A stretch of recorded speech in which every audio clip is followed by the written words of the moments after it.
Well, as we work through this lockdown, and undoubtedly a measure that was necessary for the country to get through this phase and this pandemic, there's some very worrying economic data that's emerging.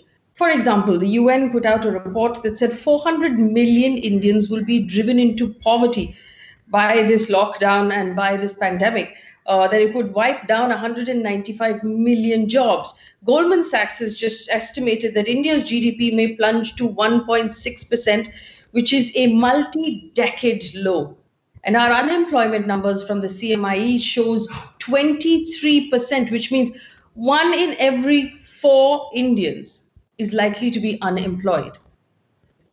Joining me right now is Dr. Jayati Ghosh, a very senior economist and professor at JNU. Dr. Ghosh, thank you for joining me. My first question to you is, these numbers are unlike anything we have seen or heard of before. How grim is the situation economically right now? I would say, if possible, I'm sorry, Faye, it's even grimmer. We have never experienced anything like this. This is unprecedented globally. This is unprecedented in India. We are facing a simultaneous collapse of supply and demand, which has never happened. And we're facing this in a situation where we cannot sort of behave like it's a war, where you can move people around to sort of stimulate production and so on and so forth, because we also have to deal with this disease and the possibility of its spread. So this is absolutely unprecedented. And I would be very surprised if GDP grows at all. I mean, clearly, this is an economy that is contracting at the moment. And that means, yes, untold of suffering and incredible unemployment and incredible poverty increases.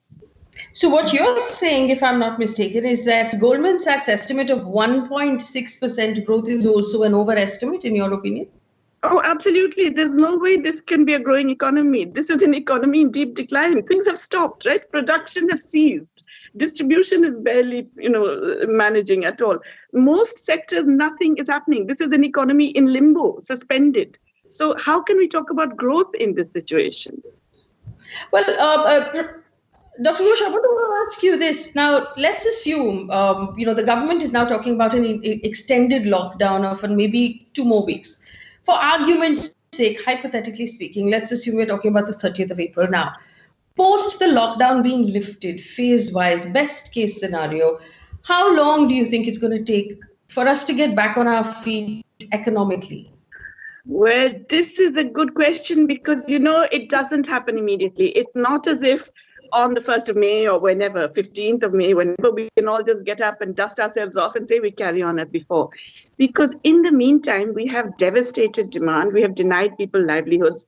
They are all now significantly impoverished, even the middle classes who otherwise would be better off. There's no production. There will be shortages emerging of many items. And we will have to deal with the negative multiplier consequences of this now for some time. Really for 6 to 9 months. If you remember, demonetization had a similar negative multiplier effect, which we felt over years. Now, this is much, much worse than demonetization. That is going to feel like a walk in the park compared to what we're going through now. So what is a negative multiplier? Okay, so basically what happens, you lose your job, stop spending. Now, when you stop spending, all the people from whom you used to buy your necessities, your clothes, your soap, your food, even, whatever little entertainment you did, you stop all of that. Those people face less demand. They actually lose their incomes and livelihoods. They stop spending. All the people who were supplying to them, they lose demand. So you see how this works out. I mean, I suppose in business, it could be called a negative feedback loop. This is working out, getting worse and worse and worse, and magnifying the original impact. Now, that's going to start from whenever we open the get up from the lockdown. That's going to be working its way through after we have actually opened the economy once again. Well, this very worrying number of 23% unemployment, and I remember you and I we've spent all of last year talking about unemployment, and when we were worried, it was 7%. We're talking now of 23%, which is 1 in every 4 people effectively in our country who's unemployed post the lockdown. What does this mean economically? How do we make sense of this number? That's it, Faye. We are now going to see numbers that we cannot make sense of. Well, if we see those numbers, but we're going to see realities that we have never experienced before, certainly not in my lifetime. This is actually, as I mentioned, it's unprecedented, but it's a catastrophe way beyond comparison in the 20th century or the 21st century. So 1 in 4, you said, yes, it's horrifying. It may well be more.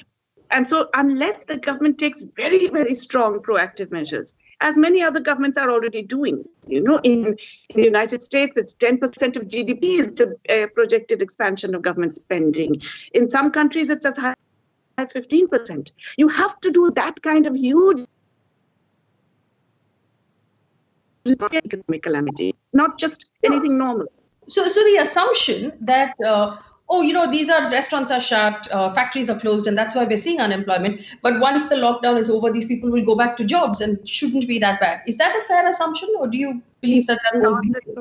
Not at all. Because at least 20%, 30% of those who were employed are never going to get those jobs back unless there's drastic public action to actually raise the economy. As I mentioned, the fact that people have lost their incomes, they're going to be spending less. Those who used to go to a restaurant once a month will perhaps go once in 3 months. Those who used to do various other kinds of so-called luxury spending will cut down. People will cut down on necessities.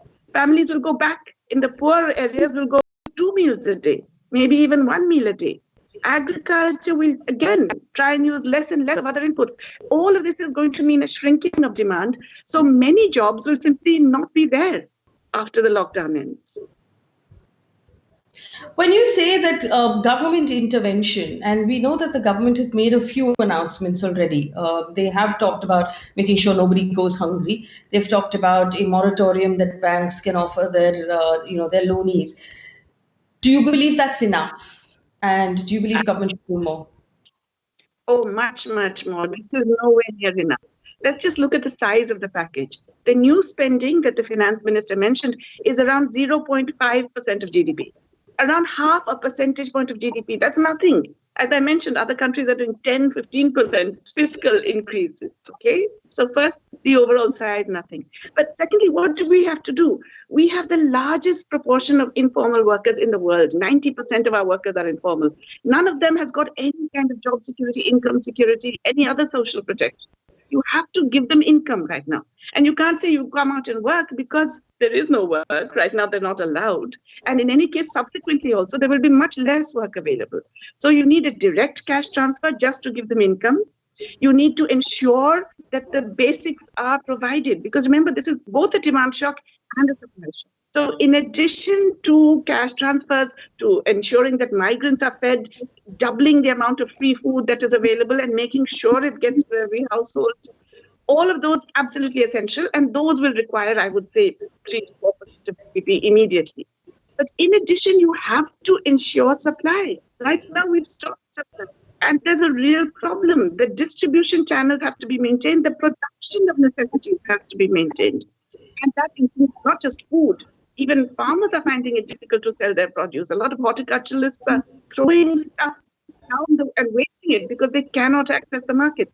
But even along with food, there's a whole range of other necessities. It's not just medicine. Remember, there are what I call input-output relationships in these. You need, just to produce something, you need a whole bunch of inputs. You have to have access to all of that. So that production has to be maintained.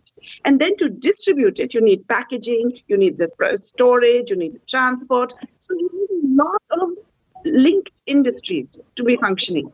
So you have to do something to ensure that all of that is maintained, even through the period of lockdown and subsequently. That requires planning, something the government hates. That requires coordination with state governments, again, something they're not very fond of doing. And that requires much more emphasis on ensuring local production and distribution. Again, nothing really has happened on that front. Well, the private sector has been asked to continue keeping people on payroll, effectively continue to pay salaries in full and don't let go of any employees at this time. Do you believe that the government should offer the private sector some comfort of, there's something, there is a package coming, we will do something to look after you so you can look after others? Also, if I may, the SME manufacturing sector, the small manufacturing sector has written extensively about how they, their estimate is that 60% of them might not even survive the lockdown, let alone keep people employed. So How can the government possibly mitigate that? Well, first of all, you can't just ask companies, well, keep workers on. You have to give them some support to keep workers on, particularly MSMEs. You'll have to say, well, all right, we'll cover half the wage rate for all the workers whom you keep on your rolls, which is being done. In the US, they're offering 80% of the wages, even in the UK, 80% of the wages, if you keep them on the payroll. So you have to give something like that just to actually incentivize keeping workers on. But subsequently, you definitely need a massive injection of demand in the economy. Otherwise, as you say, around half of these MSMEs are simply not going to survive.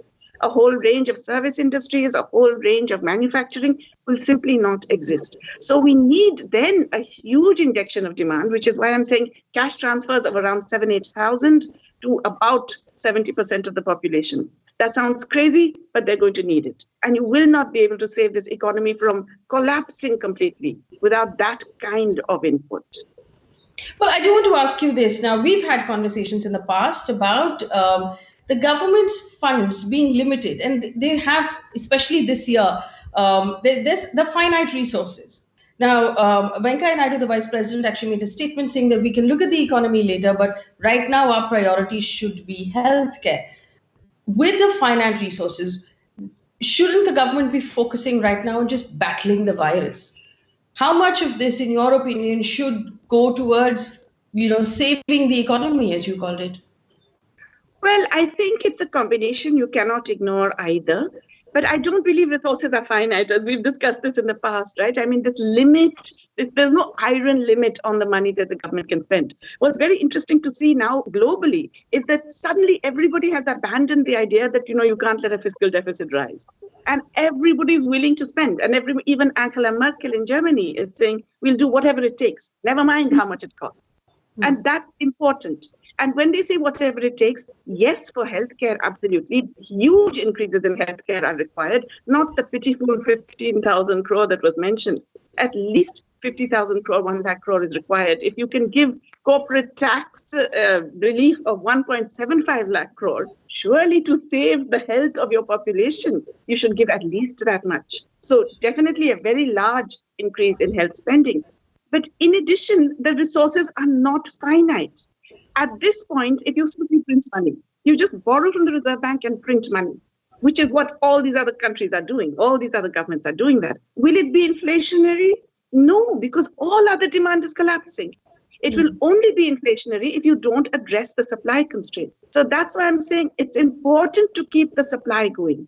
Government has to focus simultaneously on demand and supply. You have to put in huge money to inject demand, but you also have to make sure that production doesn't cease, that distribution continues. And that requires resources as well, right? That requires planning and resources. So that combination will not be inflationary. And lots of other governments are doing this. Last question, Dr. Ghosh, for the private sector, for people who are watching right now, who run businesses of their own, who are entrepreneurs, who are CEOs or managers, what advice do you have for them? Because they're looking, I mean, it's very little to look at this point, even for the rest of the year. I wish I could say there's good news. There isn't, okay? I mean, the best scenario is that we go through a kind of mild recession for about 3 to 6 months and then come out of it. That's the best scenario. So you can imagine what the worst scenario would be. It's beyond discussion, right?